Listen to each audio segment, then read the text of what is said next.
Today I'm going to be talking about the 3 types of silver that are best to buy.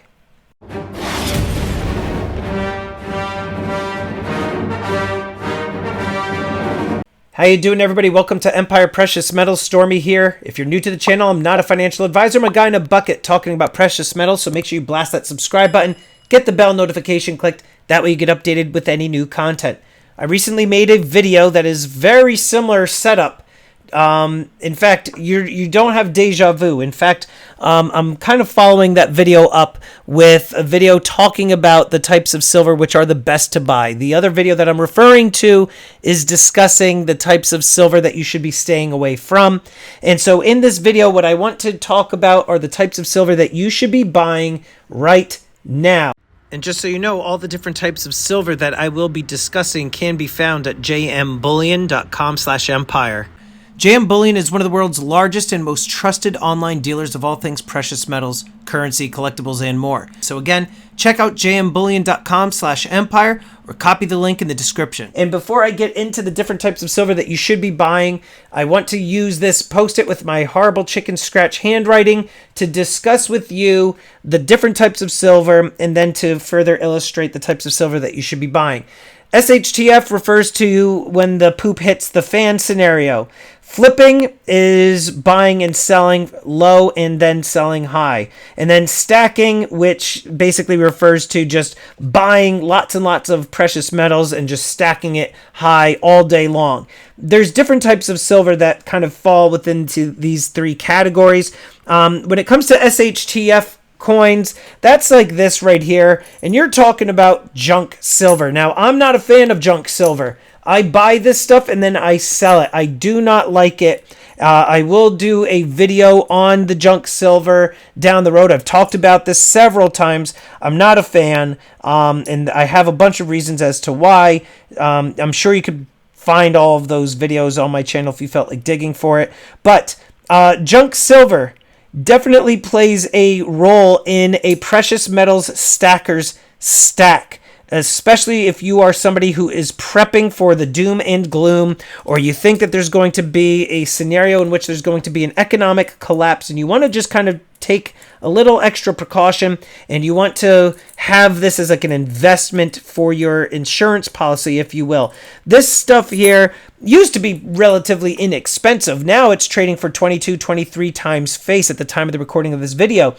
This type of stuff here, while I don't like it, I do understand why people want to buy it. And so that being said, this type of silver, I do think does need to have a place in your stack.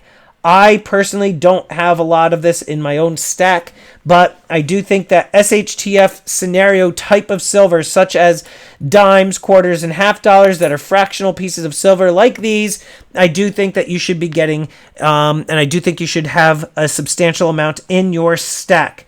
Second thing that I think you should be doing in terms of the type of silver that you should be buying are these right here, and that's semi-numismatic silver coins. That's right, guys. When it comes to stacking silver, I think that there are some really good opportunities right now with these semi-numismatic type of collectible coins that you could be buying relatively cheaper, if not for the same price as silver eagles. So if you are staring at an online deal and you can buy something that has a limited mintage of, let's say, 20, 25,000 and is costing you less than what a 1-ounce silver eagle would cost, then I think you should pick it up right away. There is a secondary market for it. You still have that 1 ounce of silver in it. It's still going to be costing you the same amount as an American silver eagle. Then, therefore, I think you should go for it. I take the same strategy when it comes to buying and stacking gold. Oftentimes, I will find a 1-ounce gold coin that's costing me less than a 1-ounce gold eagle. And I'm like, I can't help but buy that 1-ounce gold coin, right? It has the intrinsic value of the gold. It has collectability to it, limited mintage, and it costs less than a gold eagle. Therefore, I buy it because, you know what? When it comes time to sell, you know, if you're selling to a business, you're going to take a haircut anyway, right? If you're going to go sell a 1-ounce silver eagle to a local coin shop, you are going to get lowballed. because they have to then turn around and resell that silver eagle. Same goes for the gold coins, right? So why not then buy yourself a semi-numismatic coin that you can then flip for a potential profit? Coins like Marvel, which I've talked about, coins like the Queen Anne's Revenge or the Royal Fortune or anything in that Black Flag series or the DC series. You even got the collectible retro arcade coins. I mean, there's so many different types of semi-numismatic coins that you can be buying that cost you less than these types of coins, which are minted out the yin-yang, right? Millions of these have been minted. So I think definitely coins that are good for flipping, like the semi-numismatics, you should go for that.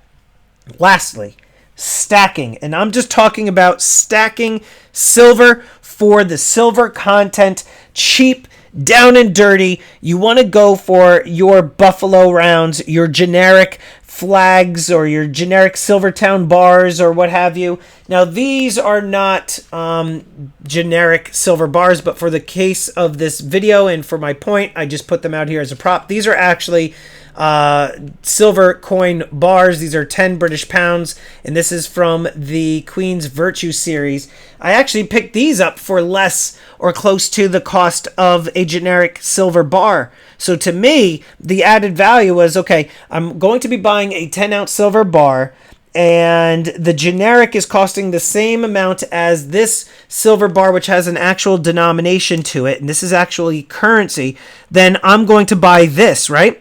I do think that you should be buying the most cost-effective silver that you can get, which is the generic stuff. If you're somebody that's just into stacking silver for the long term, then you're going to want to have that bulk of your stack being low-cost silver rounds and silver bars like bullion, and that will help bring your overall cost average down. In terms of percentages, I don't really have an actual percentage as to what you should do, but if I were to kind of just be, put on the spot, I would say you would want to probably do around 50% of your stack as the generic. You're going to probably want to do, I would say, 25% in junk. And then you're going to want to do the other 25% in the flipping coins. Because again, these coins can substantially grow your stack if done correctly. In fact, if you've been following this channel for the last 3 years, you have seen the progression of the channel, and you've seen what I've been able to do with flipping the semi-numismatic stuff and allocating those profits to the purchase of gold, and that gold is what I am primarily stacking. So I do think that you should have a variety of silver in your stack, much like the same reason that you're buying silver and gold. You want to not have all of your eggs in one basket when it comes to investments. It's the same for your precious metal stack. Look at your stack and then break it down into different categories, and I think that these should be your 3 different categories. And let me know in the comments down below, do you agree, disagree? Should you tweak these numbers? Is there only one type that you should be stacking? Let us know in the comments down below. I'll get back to you as soon as I possibly can. And I would like to quickly thank these elite channel supporters. And if you haven't already become a channel member, please check out the awesome perks and join today. With that, this is Empire Precious Metals. Until next time, long live the Empire.